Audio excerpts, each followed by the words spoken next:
tough day for the Bears all around in every facet of the game. Team loss, again, basically on defense, we'll go from, when you give up those kind of yards, it's tough sledding. You put your offense in some hard situations. We got to be able to get off the field on those 3rd and 14s, and it's simply just doing what you're supposed to be doing at the right times. And we just got to execute at a higher volume and do a better job with that offensively. We talked about it all week, protecting the football, and we did the opposite. We put some drives together, and then you turn the football over, and a good team like that is going to turn that into points. Just on the injury front, we sustained some more injuries today. It was awesome to see Raylan come back, and again, North Dakota State is a hell of a football team. They do a nice job year in and year out. They're one of the best teams you'll see, and I know they had a hard week, so we were going to see the best Bison team that we could possibly see, and sure enough, they came out and executed better than we did. We talked earlier in the week just about having to control the line of scrimmage against a team like North Dakota State, and they got the best of you there. Just what did you see line-wise, both sides of the ball, where they were able to kind of control it? Yeah, you're exactly right. They moved the lines of scrimmage on both sides. And again, pretty much had it any way they wanted on both lines. They created pressure with their defensive front, which is one of the best in the country. Our defensive front was decent at times, but we have to be more gap sound and be able to make the plays when you need them. And even the plays when we have a body on a body, when they're falling forward for 5, 6, 7 yards a carry, you're going to have a tough day at the office. You bring up those long 3rd downs, especially in that first half. There were just guys running free as far as wide receivers and tight ends, fullbacks, just kind of getting free on when you guys are out on defense. Just what was contributing to some of those guys, blown coverages, or just kind of guys getting wide open? Yeah, they do a nice job on the perimeter in regards to giving you different pictures. And we had some guys have some eye violations and had their eyes in the wrong spot. Not necessarily schematically, but you got to watch your vision keys. I mean, you have to watch the right thing. You have to understand, route concepts, who's doing what, and like you said, they can't be that open. And some of it was us giving them things, and others was them running by us and getting open. Coach, you know that you can't teach size and speed, and Mathis for them, 6'7". He had 2 big touchdown catches for them. How difficult was it to, I guess, maybe try to take him out of the offensive equation for them and stop him? Yeah, he's a good player, and I think the majority of them was decent coverage. It's just, like you said, he's 6'7", maybe. I stood by him. He's a pretty tall guy. We got to make sure that we're still competing and fighting for balls, and to make sure, because as a DB, if you're going against a guy like that, you have to affect him at the line. We weren't able to do that, and you also have to make sure you can get some late finishes, and we weren't able to do that either. Second game in a row, Jordan gets this call, right? He's got to start because Jacob's injured. What do you think about his performance and how he was able to handle what they threw at him at times, just trying to escape and extend the play? I think it was spotty. I think sometimes he handled the pressure well and was able to make some throws, and other times he turns the ball over, and that's the name of the game. We had 4 turnovers. We couldn't create any. And again, when you want to stay competitive in football games like that, when you want your football program to get on a level of a nationally ranked football team, that's not how you win. That's how the score ends up how it is, and we have to be able to sustain drives and put the ball in the end zone, and then on defense be able to get off the field, create more opportunities for our offense. How do you stay patient with, number one, you play a tough schedule, number two, you're playing a lot of young guys? Yeah, it's certainly, we have some growing pains right now. But I believe in where this football team is going and where the direction of our program. I believe that we have good players in our locker room that need to, continue to grow up and mature in multiple ways, and mentally, physically, in every aspect. The schedule is tough.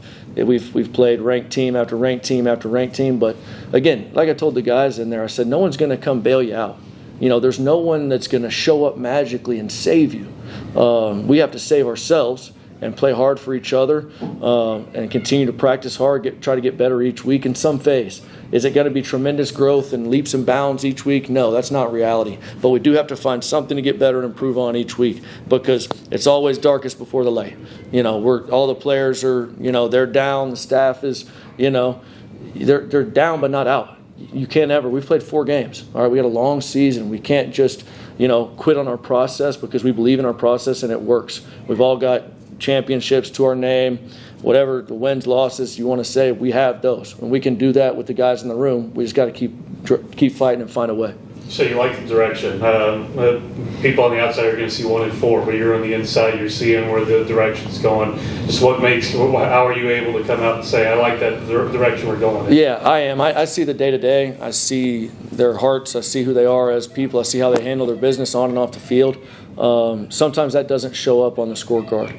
Again, whether it's playing a number 5 team in the country, number 10 team in the country, a top 25 FBS team, you still have to compete and come to play and work.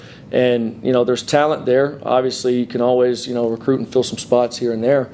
But, again, we got a young group. We're beat up right now, but we have to find a way, starting with me. Everyone can look at the record and they're going to say what they want about me, which is perfectly fine. 1-4 is what it is. You have to be able to take the arrow in the forehead and try to move forward and do the best you can along the way. How important is it to see the small victory, though, in the fact that there were times where you guys were competitive, right? And there were just a couple plays either didn't make or that went their way. How do you look at that and say, hey, guys, this is the positive that we have to take away from this to keep building? Sure, there's positive. And no matter how bad it is, you're always going to have certain things to fall back on and show during film and show during meetings that show signs of hope in life. And again, the guys, they see all the things going against them. They see the things people are saying, the injuries, the schedule, all this and that is, a lot of that is just excuses, guys. And we have to understand that as a football program that, once we set our standard here, that's the standard, and you expect to go out and compete and stay in and win some games. And that's what we're going to continue to do. I can promise you no one wants it more than the guys in that locker room and the guy you're sitting up here looking at. And we're going to get it corrected, and we're going to keep moving forward. What's the status of Jacob going forward? Status is not good. He's, I was going to tell you on Monday, he's going to have season-ending surgery. He will be out for the remainder of the year. That's AC? Yeah, it's AC joint. It was a pretty good separation of that AC joint. It didn't cooperate with us in regards to being able to be functional as a quarterback. So, Coach, what does that mean for you as far as sitting with Jordan? Right, it's now his team. Right, it's now his job to lead this team the rest of the way through a tough schedule. So, how do you sit down with him and say, okay, let's see what you got? He's up right now. He's the guy. I think he practiced pretty well. I think the guys believe in him. It's not for lack of belief. They do believe in his game. If he can take care of the football a little better, his numbers don't quite look like that. If he can just make good decisions, and I know this is a minuscule part, but when you're thinking about the whole game, like prime example of his youth and having played a bunch of D1 football is, on the 3rd and 8, we're in range to go 2 downs, and he scrambles, throws the ball to J-Rob, and we lose 15. And all of a sudden we're going to go for it on 4th down, try to go score, to almost out of field goal range. And that's just the small intricacies that he has to continue to focus on. And he has to lead the guys. He has to be able to walk in the room and they go, I believe in you, we can do this, and inspire.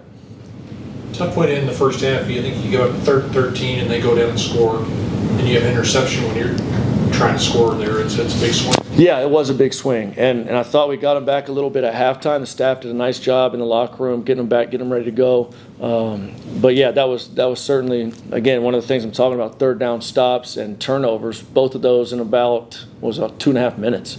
And again, those are killers. Even if you're not playing the number 9 team in the country or whatever the Bison are, average teams, you can't do that. You can't do those type things in order to be successful. But again, by no means, I want everybody to understand this team isn't going to just lay down and bow out. We're going to continue to fight and scrap with whoever's available to play. You have to play with 11 on each side every single game. As long as we have 11, you're going to see the Missouri State Bears out there trying to fight and win some ball games.